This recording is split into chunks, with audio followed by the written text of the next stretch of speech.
প্রথমেই আপনারা গুগলে চলে যাবেন। যার যার মোবাইল বা ল্যাপটপ যেখানে হোক কম্পিউটারে গুগলে যাবেন। গুগলে গিয়ে এই যে গুগল সার্চ, এখানে আপনাকে লিখতে হবে যে teacher transfer portal. Teacher transfer portal দিয়ে সার্চ করলে আপনার প্রথমেই দেখুন এখানে তাহলে কি লিখতে হবে, টিচার ট্রান্সফার পোর্টাল। এটা লিখে সার্চ করার পরে অনেকগুলো পেজ ওপেন হবে, একটা পেজ ওপেন হবে, তার মধ্যে অনেকগুলো ওয়েবসাইট থাকবে। আমাদের হচ্ছে প্রথম ওয়েবসাইটটা, অর্থাৎ বাংলার শিক্ষা টিচার, এই যে টিচার লগ ইন আর ভিজিট, এই যে বাংলার শিক্ষা .gov.in, বেসিক্যালি আমাদের এটাতে খুলতে হবে, কারণ বাংলা শিক্ষার অনেকগুলো পোর্টাল রয়েছে। তো এটা টিচার ট্রান্সফার পোর্টাল, তো এখানে লগ ইন করতে হবে। দেখুন এখানে যখনই লগ ইন করবো আমরা, তখন এই উৎসশ্রীর এই পোর্টালটা খুলবে বাংলা শিক্ষার। তো এখানে আমরা কি দেখতে চাইছি এক্ষুনি বুঝতে পারবো। সেটা হচ্ছে এখানে যে লেটেস্ট নিউজ আছে, দেখুন এই যে এই জায়গাতে লেটেস্ট নিউজ, এই লেটেস্ট নিউজে আমরা ক্লিক করব। লেটেস্ট নিউজে ক্লিক করার সঙ্গে সঙ্গে আমাদের এখানে ওপেন হয়ে যাবে যে school education department government of West বেঙ্গলের এই যে এটা ওপেন হয়ে যাবে পেজটা। এই পেজের একদম প্রথমেই দেখুন রয়েছে এখানে attention, teaching and non teaching staff willing to submit applications for transfer. আপনারা জানেন চলতি মাসেই কিছুদিন আগে আমাদের যে 2023, 22, 23 এরকম বেশ কিছু টিচার ট্রান্সফার বা হচ্ছে শিক্ষক অশিক্ষক সব কর্মচারীর যে ট্রান্সফার ছিল, ট্রান্সফারের সেই এটা কিন্তু বাতিল করা হয়েছিল। এবং তার ফলে কি হয়েছিল, অনেকেই ট্রান্সফার নিয়ে চলে গেছিলো, তারপরে আবার হচ্ছে তাদেরকে তাদের পুরনো স্কুলে জয়েন করার কথা বলা হয়েছে। তো এখন নতুন করে আবার কিভাবে আবেদন করা যাবে সেই পদ্ধতি কিন্তু এখানে নতুন করে চালু হলো। তো কি এই ভিডিওতে আমরা জানবো, মূলত কয়েকটা বিষয় জানবো। সেটা হচ্ছে আবেদন কিভাবে আনলক করা হবে, অর্থাৎ পুনরায় আগে যদি কোনো আবেদন থাকে সেই আবেদনটাকে ক্যান্সেল করে কিভাবে আবার নতুন আবেদন হবে, কারণ একটা আবেদন করা থাকলে আর নতুন করে আবেদন হয় না। তারপরে কোন কর্তৃপক্ষ এই আনলকটা করবেন, আপনি যদি আবেদন আগে থেকে করে থাকেন তো সেই আবেদনটা কোন কর্তৃপক্ষ করবেন। তারপরে বিশেষ করে প্রাথমিক শিক্ষকদের জন্য অতিরিক্ত নিয়ম আনা হয়েছে, তো সেটাও আমরা জানবো এই ভিডিওতে। আর শূন্যপদ সংক্রান্ত নতুন সিদ্ধান্ত নেওয়া হয়েছে। আর জেনারেল ট্রান্সফার আবেদনকারীদের জন্য সুখবর আছে, যারা জেনারেল ট্রান্সফার আবেদন করেছেন তাদের জন্য কিন্তু সুখবর আছে। তাহলে কিভাবে কি হবে বিস্তারিত কিন্তু আমরা এই ভিডিওতে জেনে নেব। তাহলে পশ্চিমবঙ্গ স্কুল শিক্ষা দপ্তর উৎসশ্রী পোর্টাল এখনই আমি দেখালাম। এই উৎসশ্রী পোর্টালের অনলাইন মিউচুয়াল ট্রান্সফার প্রক্রিয়ার জন্য গত 17ই জুন এই কিন্তু এটা প্রকাশ করেছে। এই নির্দেশিকায় প্রাথমিক মাধ্যমিক উভয় স্তরের শিক্ষকদের জন্যই প্রযোজ্য এবং এটি বদলির আবেদন প্রক্রিয়া সংক্রান্ত বিভিন্ন সমস্যার সমাধানে সহায়তা করবে। তাহলে বিস্তারিত আমরা জানব।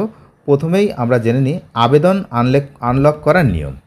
তা অনেক সময় দেখা যায় শিক্ষকরা বদলির জন্য আবেদন করার পর বিভিন্ন প্রযুক্তিগত বা পদ্ধতিগত কারণে আটকে যান। নতুন নির্দেশিকা এই সমস্যা সমাধানের কয়েকটি গুরুত্বপূর্ণ পদক্ষেপের কথা বলা হয়েছে। কি না, এখানেও কিন্তু সমস্ত লেখা আছে, এলিজিবিলিটি ক্রাইটেরিয়া ফিরে সবই লেখা আছে। আর হচ্ছে এইগুলোই আমি আপনাদেরকে জানাবো। যে আবেদন করার পদ্ধতিটা একটু পরে আমরা দেখছি, আসলে আগে কি হবে সেটা আমরা প্রথমে জেনে নিই। যদি কোনো শিক্ষক মিউচুয়াল ট্রান্সফারের জন্য আবেদন করে থাকেন কিন্তু পার্টনার শিক্ষকের কাছ থেকে কোনো সাড়া না পান, ভালো করে বুঝবেন, আপনি মিউচুয়াল ট্রান্সফারে আবেদন করেছেন কিন্তু যে পার্টনার শিক্ষক মানে যার বদলে আপনি যাবেন সে যদি কোনোরূপ কোনো সাড়া না দেয়, তাহলে এখন থেকে ডিপিএসসি অর্থাৎ প্রাথমিক শিক্ষকদের জন্য ডিপিএসসি এবং মাধ্যমিক শিক্ষকদের জন্য ডিআই সেই আবেদনটি বাতিল করে আবেদনকারীর প্রোফাইল আনলক করে দিতে পারবে। বোঝা গেল ব্যাপারটা? তাহলে আপনি যে আবেদন করেছিলেন আবেদন সেটা তাহলে বাতিল হয়ে আনলক হয়ে গেল, আপনি আবার নতুন করে আবেদন করতে পারবেন। এর ফলে আবেদনকারী নতুন করে আবেদন করতে পারবে। এমনকি যদি যুগ্মভাবে আবেদন করার পরেও বদলির অর্ডার বা সুপারিশপত্র জারি না হয়ে থাকে তাহলেও সেই আবেদনটি আনলক করা সম্ভব। ঠিক আছে? তাহলেও কিন্তু সেই আবেদনটি আনলক করা সম্ভব। এবার আনলকটা করবেন কোন কর্তৃপক্ষ সেটা এক্ষুনি আমি বললাম যে ডিআই অফিসের ডিআইরা আর ওদিকে ডিপিএসসির যারা চেয়ারম্যান রয়েছে, তো এই অফিস থেকেই কিন্তু করা হবে। আর প্রাথমিক শিক্ষকদের জন্য কি হচ্ছে না, একই জেলার মধ্যে বদলির ক্ষেত্রে ডিপিএসসি এবং ভিন্ন জেলার মধ্যে বদলির ক্ষেত্রে পশ্চিমবঙ্গ প্রাথমিক শিক্ষা পর্ষদ আবেদন আনলক করবে। এটা কি, যদি একই জেলার মধ্যে আবেদন হয় প্রাথমিক মানে প্রাইমারি শিক্ষকদের, তাহলে সেটা ডিপিএসসি সেরে ফেলবে তাদের সমস্যাটা। কিন্তু যদি অন্য জেলার মধ্যে বদলি হয় তখন কিন্তু প্রাথমিক শিক্ষা পর্ষদ তারা আবেদন আনলক করবে। তো সেক্ষেত্রে একটু ঝামেলা রয়েছে, আগে এখান থেকে ভেরিফিকেশান হবে, তারপরে তো ওখানে যাবে। তো যাই হোক, আর মাধ্যমিক শিক্ষক ও শিক্ষাকর্মীদের জন্য সেন্ট্রাল স্কুল সার্ভিস কমিশন এই দায়িত্বে থাকবে যদি সুপারিশপত্র বা বদলির অর্ডার জারি না হয়ে থাকে। আচ্ছা, প্রাথমিক শিক্ষকদের জন্য অতিরিক্ত কিছু নিয়ম রয়েছে। প্রাথমিক শিক্ষকরা মিউচুয়াল ট্রান্সফারের জন্য আবেদন করার সময় এখন থেকে ডিপিএসসি কর্তৃক জারি করা কনফার্মেশন অর্ডারের একটি কপি আপলোড করতে বাধ্য থাকবেন। ভালো করে শুনবেন যে ডিপিএসসি কর্তৃক জারি করা কনফার্মেশন অর্ডারের একটি কপি, সেই কপিটা কি করতে হবে, এই কপিটা হচ্ছে আপলোড করতে বাধ্য থাকবেন। এবার শূন্যপদ সংক্রান্ত নতুন সিদ্ধান্ত হয়েছে। সেটা কি, অনেক ক্ষেত্রে বদলির অর্ডার জারি হওয়ার পরেও শিক্ষক পদে যোগ না দেওয়া পদটি ব্লক হয়ে থাকতো। এটা হয়, বদলির অর্ডার হয়ে গেছে অথচ যোগ দিচ্ছে না, তাহলে কি ওটা ব্লক হয়ে গেল। এখন থেকে মধ্যশিক্ষা পর্ষদ এই ধরনের ব্লক হয়ে থাকা শূন্যপদগুলিকে আনব্লক করতে পারবে। এই আনব্লক করা শূন্যপদগুলি বর্তমান পরিস্থিতি অনুযায়ী বিবেচিত হবে। আর জেনারেল ট্রান্সফার আবেদনকারী যারা রয়েছে তাদের জন্য সুখবর, যে সমস্ত শিক্ষক বা শিক্ষাকর্মী ইতিমধ্যে জেনারেল ট্রান্সফারের জন্য আবেদন করেছেন তারা এখন থেকে সেই আবেদন বাতিল করে মিউচুয়াল ট্রান্সফারের জন্য আবেদন করতে পারবেন, যদি তাদের সুপারিশপত্র বা বদলির অর্ডার জারি হয়ে না থাকে। এখানে কন্ডিশনটা এটাই, যদি বদলির অর্ডারটা জারি না হয় এখনও পর্যন্ত, তবেই হচ্ছে এটা সম্ভব। এটি একটি অত্যন্ত গুরুত্বপূর্ণ পদক্ষেপ, কারণ এর ফলে বহু শিক্ষক যারা জেনারেল ট্রান্সফারের আবেদন করে আটকে ছিলেন তারা এখন মিউচুয়াল ট্রান্সফারের সুযোগ পাবেন। এই নতুন যে নির্দেশিকা সেটা কিন্তু বদলি সম্পর্কে আরও স্বচ্ছ সরল করে তুলবে, কারণ আপনারা জানেন এই বদলি সংক্রান্ত বিভিন্ন দুর্নীতির খবর সামনে এসছে এবং তার জন্য সংগ্রামী যৌথ মঞ্চ থেকে শুরু করে যারা আন্দোলনকারীরা রয়েছে তারা কিন্তু রীতিমতো হুঁশিয়ারি দিয়ে রেখেছেন যে এই ধরনের ঘটনা ভবিষ্যতে ঘটানো যাবে না, বদলি সংক্রান্ত কোনো দুর্নীতি করা যাবে না, ঠিকঠাক সময়ে ঠিকঠাক বদলি করা হবে। এই ব্যাপারটাকে সামনে রেখেই এই উদ্যোগ, যাতে ব্যাপারটা স্বচ্ছ এবং স্বাভাবিক প্রক্রিয়ায় চলতে পারে। এখন দেখুন এখানে কিন্তু অ্যাপ্লিকেশান ফর ট্রান্সফারের জন্য নতুন অ্যাপ্লিকেশান যে এলিজিবিলিটি ক্রাইটেরিয়া কী কী দরকার সেটা কিন্তু এখানে লেখা আছে। The applicant should be confirmed and serving in the present school in the present post for last 5 years। এবার আমরা আসব যে এই যে টিচিং অ্যান্ড নন টিচিং স্টাফদের যে অ্যাপ্লিকেশান সাবমিট করার জন্য ট্রান্সফারের তার কি কি প্রসেস আছে বা কি কি ক্রাইটেরিয়া, কি কি এলিজিবিলিটি ক্রাইটেরিয়া লাগবে। প্রথমে আমরা দেখে নিচ্ছি এলিজিবিলিটি ক্রাইটেরিয়া। এই ক্রাইটেরিয়ার মধ্যে কয়েকটা গুরুত্বপূর্ণ বিষয় কিন্তু এখানে দেখতে পাচ্ছি।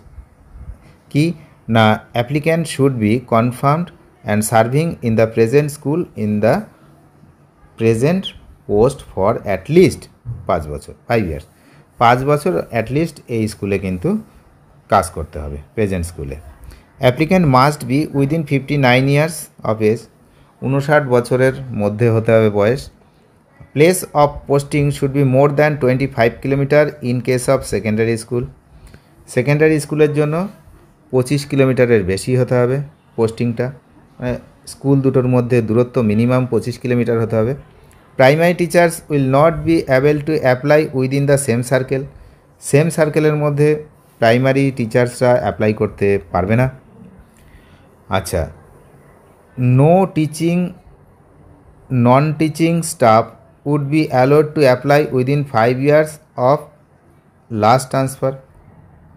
If anybody has refused a transfer order, he or she will not be able to apply again before completion of 7 years.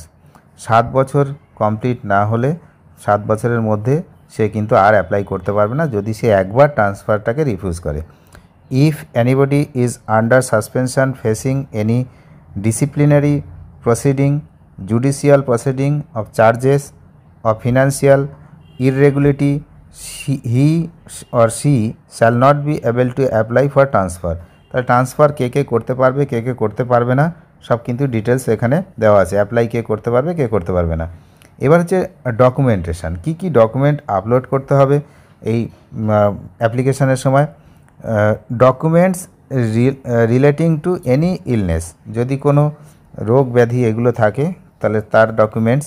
Documents relating to physical disablement above 40%, physical disability যদি থাকে তার অ্যাবাভ 40% তার ডকুমেন্টস লাগবে। Birth certificate of child for female teacher, female টিচাররা ট্রান্সফারের জন্য আবেদন করলে তাদের যদি বার্থ সার্টিফিকেট তার ছেলে মেয়েদের জন্মের বিষয় হয় তাহলে সেখানে তাদের বার্থ সার্টিফিকেট লাগবে। Distance certificate between places of posting of both spouses, দুটো স্কুলের মধ্যে ডিস্টেন্সটা আপনাকে জানাতে হবে। Distance certificate between place of posting and permanent address, নিজের পার্মানেন্ট বাড়ি আর যেখানে পোস্টিং তার যে দূরত্ব সেই দূরত্বটা জানাতে হবে। Size of documents should not be exist 200 KB, 200 KBর মধ্যে এই ডকুমেন্টগুলো আপলোড করতে হবে।